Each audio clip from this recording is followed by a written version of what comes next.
wabarakatuh. Waalaikumsalam warahmatullahi wabarakatuh. Alhamdulillahirabbil alamin. Wa bihi nasta'inu ala umuri dunya waddin. Wassalatu wassalamu ala asyrafil anbiya'i wal mursalin sayyidina wa maulana Muhammadin wa ala alihi wa ashabihi ajma'in, amma ba'd. Kita masuk pada bagian terakhir, yaitu khotimah, bagian terakhir dari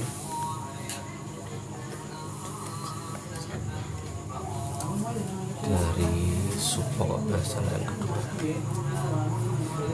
juz yang kedua.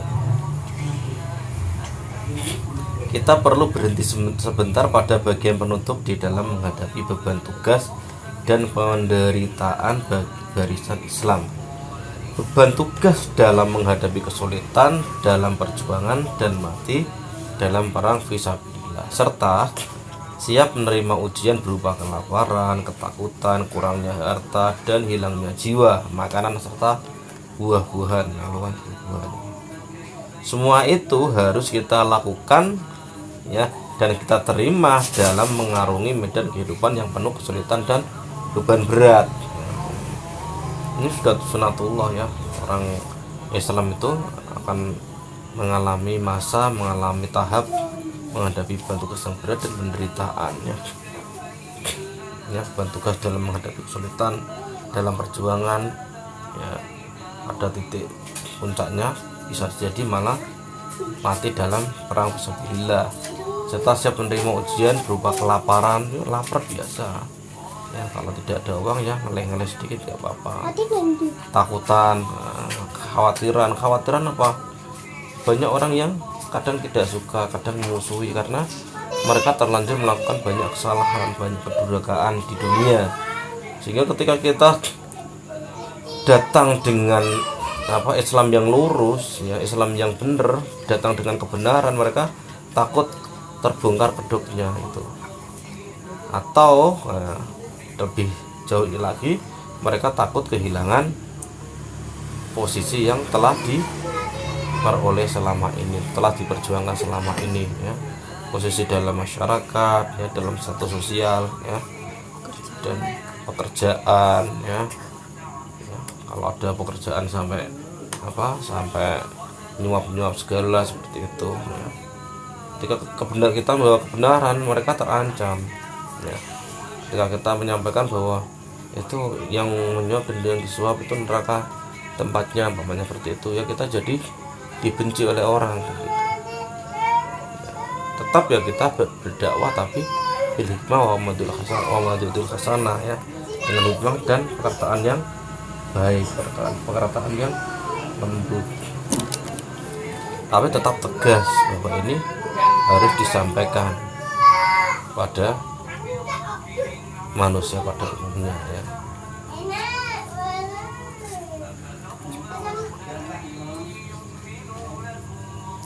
Semua itu harus kita lakukan dan kita terima dalam mengarungi medan kehidupan yang penuh kesulitan dan beban berat, ya. Harus kita terima, ya, harus kita lakukan. Kita harus terima, jangan tidak terima, gak terima. Aku mau keadaan kok ingin gak terima, gak nerima nih. Kita harus bisa menerima ini, ya. Ya, artinya apa? Kita harus ada pembelajaran bagaimana kita menerima ini juga dengan rasa yang nyaman, rasa tenang, rasa ridho, sehingga ketika ada kesulitan dan beban berat itu sudah merupakan suatu yang biasa saja, bukan suatu yang luar biasa, yaitu bagian daripada cara Allah untuk menguji kita, cara Allah untuk meningkatkan derajat keimanan kita, seperti itu, ya.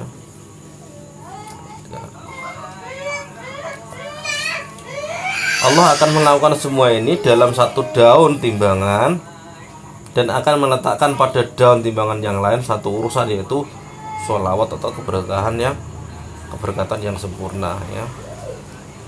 Artinya ditimbang ini, ya, kalau, ya, kita lolos dengan ini, walaupun bebannya berat, ya, berat beban itu juga akan seimbang dengan keberkatan yang diberikan oleh Allah, ya. Jadi jangan khawatir kita merasakan berat, merasakan ujian yang bertubi-tubi, itu nggak usah khawatir, karena itu bagian dari apa yang nanti akan dibalas oleh Allah. Dan ditimbang itu apa sih? Timbang itu ya tadi ujian tadi kita bisa menyelesaikannya, timbang dengan keberkatan yang diberikan oleh Allah, timbangannya sesuai dengan kadar ujian kita dan kadar kemampuan kita untuk menghadapi ujian itu ya. Mereka itulah orang-orang yang mendapat petunjuk ya. Terus hasil yang nyata di dunia itu kita dapat petunjuk ya, karena kita mendekati hidayah itu, mendekati petunjuk itu dengan bersabar ketika mendapat ujian kehidupan. Di sini Allah tidak menjanjikan kepada mereka kemenangan, tidak menjanjikan kekuasaan, harta rampasan dan sesuatu kecuali keberkatan Allah atau sholawatullah ya, rahmatnya dan kesyahidan ya. Tidak ada janji-janji kemenangan, janji-janji kekuasaan, harta rampasan dan sebagainya. Kalaupun nanti dapat itu bonus ya. Kemenangan biar Allah ya, urusan Allah. Yang penting kita melakukan apa yang diperintahkan Allah. Makanya kalau zaman dahulu ketika diajak perang, sahabat santai, mau menang mau kalah ya santai ya. Yang penting kalau sampai meninggal syahid ya dapatnya surga, lebih mulia daripada ganjaran di dunia, dapat kemenangan, dapat kekuasaan atau harta rampasan. Jadi tidak ada bedanya buat para kaum muslimin ketika ada suruhan untuk berperang, berjihad fisabilillah seperti itu. Allah menjanjikan kepada kelompok ini untuk sesuatu yang lebih besar daripada diri mereka sendiri dan lebih besar dari kehidupan mereka sendiri. Karena itu dimurnikannya hal ini dari semua tujuan lain dan dari semua sasaran serta ambisi manusiawi ya, hingga keinginan untuk membela akidah ya. Kalau ada ambisi-ambisi duniawi jangan sampai itu tumbuh di dalam dada manusia. Tidak perlu ambisi duniawi, bahkan kebanggaan kesukuan aja tidak boleh ya. Intinya jihad fisabilillah untuk Allah semuanya, bukan untuk yang lain ya. Apalagi berjuang inginnya nanti dapat jabatan ya, berjuang ingin nanti dapat kekuasaan, berjuang inginnya nanti dapat harta rampasan ya. Kalau ada ghanimah itu bonus ya, kalau tidak ya nggak apa-apa.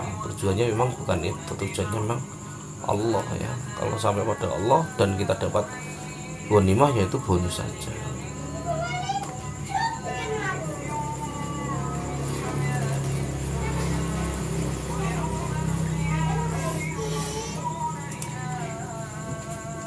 Dibersihkannya dari semua noda yang dapat mengotori ketulusan mutlak kepadanya Allah, untuk ketaatan kepadanya dan untuk dakwah di jalannya ya, untuk dakwah ke jalannya. Karena itu mereka harus berjalan di jalan mereka dengan tidak usah melihat kepada sesuatu selain keridhaan Allah ya. Melihatnya ya keridhaan Allah ya, saringannya keridhaan Allah. Kira-kira Allah ridho ora ya. Kalau kira-kira enggak ridho ya udah. Kira-kira bukan berarti kira-kira sesuai dengan ajaran Islam bagaimana ayat-ayat Al-Quran menerangkan pada kita. Sehingga untuk mudahnya kalian memang harus belajar Al-Quran ini sampai mendarah daging, sampai menjiwai ya. Tidak harus dimunculkan ayat kita sudah bisa menentukan bahwa ini itu. Jadi kita sudah menjadi manusia-manusia bergerak atau berjalan dalam bentuk tafsir Al-Quran gitu. Jadi kita menjadi manusia-manusia Qurani. Jadi ada sesuatu ini tidak bisa, ini bahaya ini. Ya. Nggak harus ini di Quran ada apa itu. Sudah pasti kalau kita sudah tersibgoh hati kita dengan Al-Quran, ada masalah itu kita sudah tahu ini nggak boleh di Quran ini. Ini nggak boleh di Islam ini.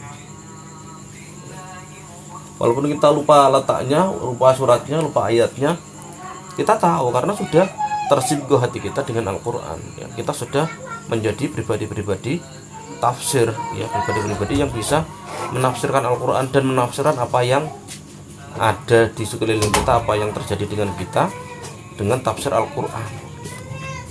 Tidak harus buka Al-Quran lagi ya. Buka Al-Quran untuk dipelajari terus. Tapi ketika pada praktek keduniawian, kita tidak perlu membuka, sudah bisa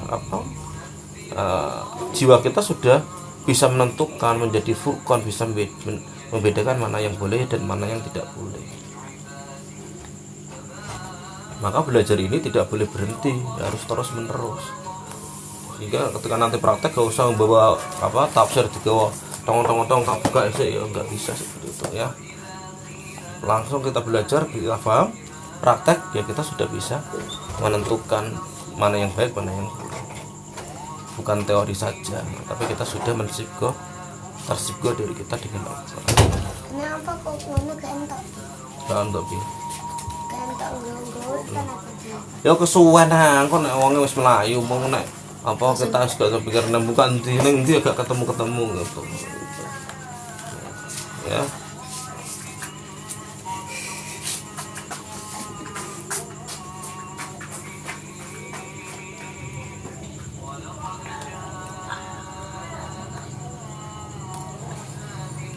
Inilah sasaran yang hendak diraih ya.